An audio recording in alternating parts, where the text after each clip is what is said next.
France Info, 14h-17h, Benjamin Fontaine.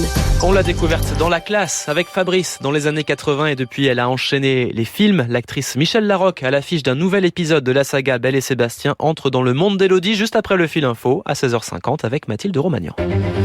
Moins de 25% des stations-service sont en rupture d'au moins un carburant. La situation s'améliore un peu selon Elisabeth Borne. La première ministre estime que c'est grâce aux réquisitions décidées par le gouvernement pour renflouer les stations à sec à cause d'une grève dans les raffineries Total Énergie.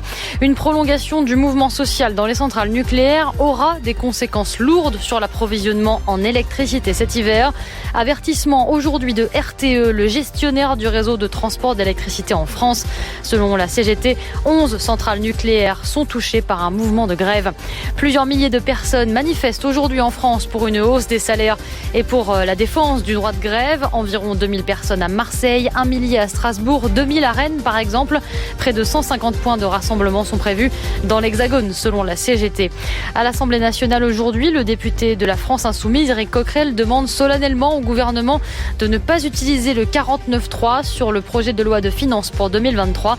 Article qu'il juge autoritaire. Le texte est examiné en ce moment par les députés. Le gouvernement pourrait recourir à un passage en force. Les parents de Lola ont été reçus aujourd'hui à l'Élysée. Emmanuel Macron a exprimé ses condoléances et adressé son soutien à la famille de la collégienne de 12 ans tuée vendredi à Paris.